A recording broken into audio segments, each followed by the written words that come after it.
Fala, povo, beleza? Bom, hoje a ideia era fazer um vídeo sobre outro assunto, mas vamos falar da desgraça do atropelamento dos ciclistas lá em janeiro por conta daquele desgramento daquele motorista de ônibus.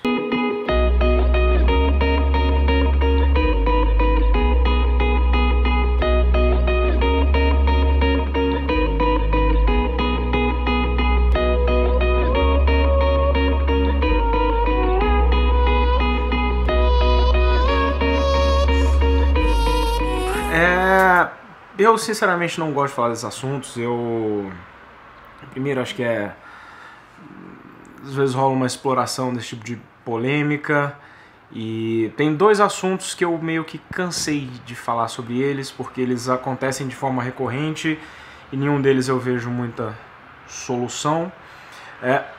Um deles é o doping, porque o doping no ciclismo realmente ele me desanima tanto assim. Vendo o ciclismo como modalidade, sabe? É uma coisa tão triste. E a outra é a questão dos atropelamentos, porque o pessoal me cobra, Henrique, pô, você viu tal, me marcaram um monte de coisa com relação a esse vídeo aí do atropelamento, nos grupos, etc. Mas eu realmente não gosto muito de falar, é mais uma questão pessoal, não de achar, no caso que nem do doping, que eu acho uma atitude escrota, mas do ponto de vista de desânimo mesmo com o esporte, sabe? De você ter medo de sair de casa, de você ter que conviver com essa falta de ação, parece que um estímulo para que a pessoa que vai atropelar alguém continue atropelando, né? Porque não acontece nada. Então, bom, para explicar mais ou menos, eu vou até deixar aqui embaixo o link do vídeo que a Renata Falzoni publicou agora há pouco. Renata Falzoni lá do Bike é Legal. A Renata, respeito muito ela, tem uma amizade legal.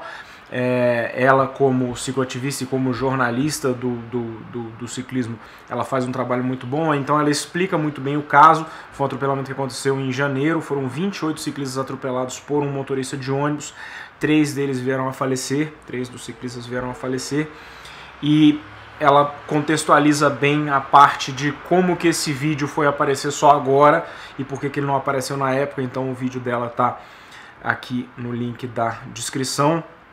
Gostei bastante do comentário dela. Eu não concordo com a opinião dela em alguns aspectos, muito no sentido de que ela tem essa ideia de que a solução tem que vir do Estado. E eu, para quem me acompanha aqui e entende as nuances de alguns comentários meus aqui, sabe que eu nunca acho que a solução vem do Estado. Nunca acho que a solução vem de uma solução vinda do Estado. Para mim, quanto menos Estado você tiver, melhor.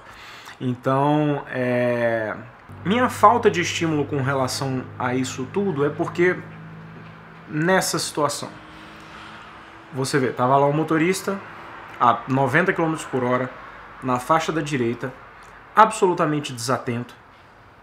Vem um pelotão de ciclista, ele passa por cima dos ciclistas, ele nem encosta no freio.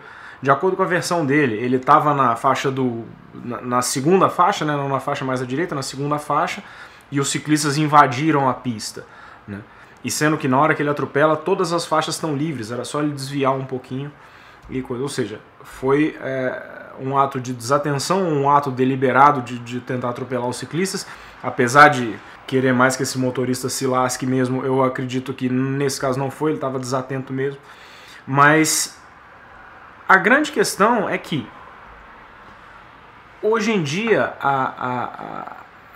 o sistema jurídico e o sistema penal no Brasil, nos países de um modo geral, ele está tão preocupado com um conceito que, para quem segue algumas linhas filosóficas aí da qual eu compartilho, estão tão preocupados com os crimes sem vítima. O que são os crimes sem vítimas? São os crimes burocráticos, digamos assim. Os crimes no qual existe uma legislação onde existe alguma situação onde não existe uma vítima, mas se cria um crime. Por exemplo, você vai, sei lá, no Paraguai, compra uma bicicleta dessa daqui, legalmente, vai lá, compra tudo direitinho. Se você atravessar a fronteira com essa bicicleta sem declarar, pagar não sei quantos bilhões de reais de imposto, etc., você passa a virar um contrabandista, um cara que fez um descaminho, ou um crime de sonegação, etc. Ou seja, não existe uma vítima para esse crime. É simplesmente alguém que escreveu em algum lugar que você passou de um turista que comprou algo legalmente para um criminoso porque você passou uma linha. Então, existe muito uma preocupação com esse tipo de coisa e um aumento das legislações para se penalizar esse tipo de comportamento. E, no meu entendimento, as penalizações que deveriam acontecer, que são os crimes onde existem vítimas, essas ficam de lado. No Brasil você tem 70 mil assassinatos por ano, só 5% deles são investigados e são solucionados. Então, assim, os crimes de trânsito, etc. Então, você tem um estímulo a você continuar fazendo esse tipo de coisa. Então, esse motorista, ele foi lá, atropelou, beleza, ele conta a versão dele, não interessa se alguém morreu, não interessa se nada, é um imbróglio o sistema jurídico, não se foca no que se deveria focar, e ele vai sair, vai pagar uma cesta básica, alguma coisa assim. As 3 famílias perderam os seus entes queridos e não interessa, entendeu?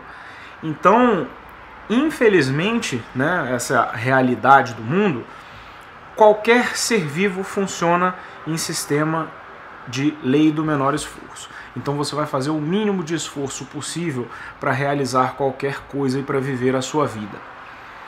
Por que o sistema jurídico vai fazer com que essas pessoas, esses motoristas, dirijam desatentos, ou que as pessoas vão pelo caminho mais curto, roubem, matem alguém, etc., façam essas coisas?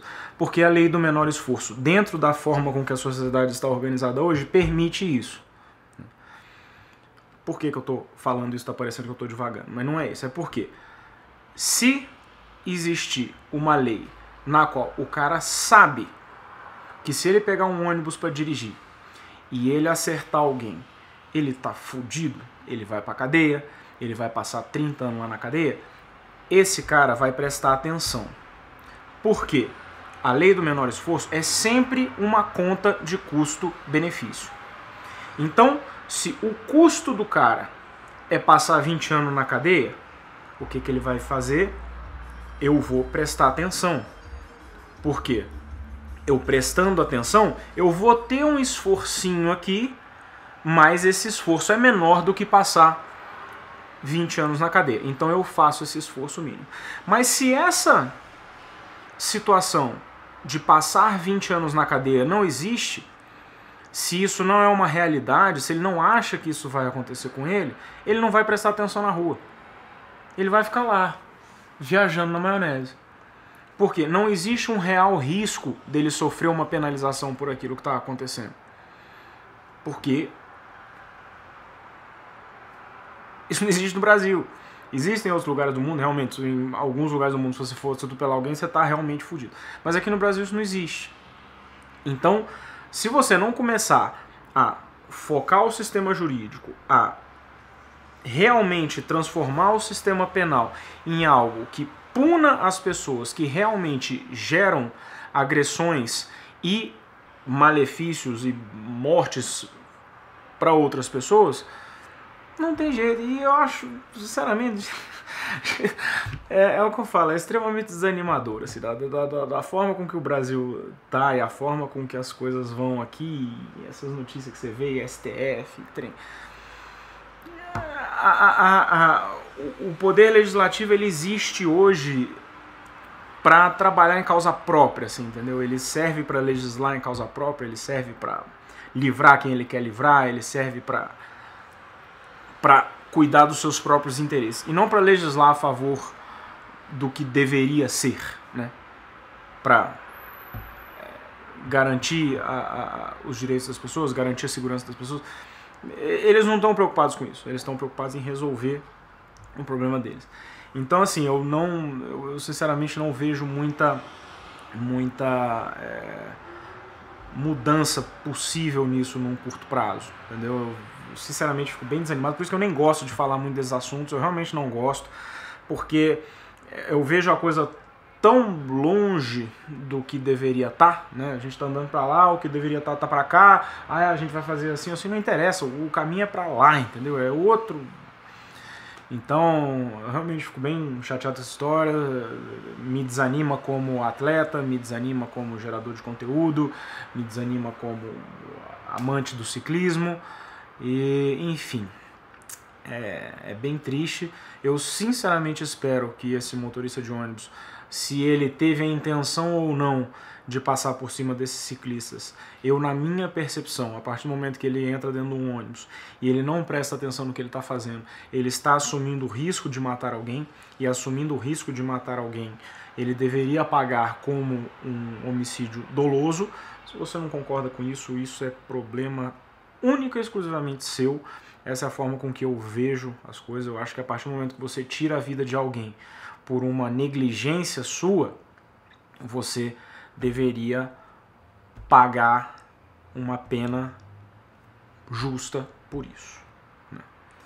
Se realmente fosse uma situação de um acidente no qual ele tivesse feito tudo o que ele poderia fazer para evitar aquilo, e aquilo não pôde ser evitado, aí beleza. Mas no caso dessa forma, sinceramente, eu acho que ele deveria pagar mesmo, porque as famílias dos ciclistas que morreram, esses tiveram uma pena perpétua, né? Eles tiveram uma pena de caráter perpétuo, ou seja, eles vão passar o resto da vida deles sem os entes queridos. E esse cara, infelizmente, não vai acontecer nada. O que eu sinceramente acho que vai acontecer é nada. Mas, bom, é isso. Assistam ao vídeo da Falzone, ela tem algumas outras sugestões. Esse aí que passou aí algumas vezes foi o vídeo que a CBN teve acesso hoje, eles publicaram hoje no canal deles, que foi disponibilizaram, enfim, não sei como o jornalista lá da CBN teve acesso a essas imagens. Isso que aconteceu em janeiro, só saiu agora. Então, é o que eu falo, não tenho ânimo para falar desse tipo de coisa. Acho realmente muito ruim. Mas a gente gosta desse trem aqui, então vamos lá. Atenção na pista, não confie em absolutamente ninguém, não confie nos motoristas, não confie no cara que está atrás de você, que ele resolveu atravessar a rua. Olha você mesmo. Atenção, galera, não dá para confiar, não dá para confiar. Atenção. Ande na sua bicicleta por você, por seus amigos, por todo mundo. Não confie em ninguém. Esteja atento o máximo possível. Beleza? Acho que essa é a melhor sugestão que eu posso dar aqui. Então é isso, galera. Abraço pra vocês. Falou, tchau.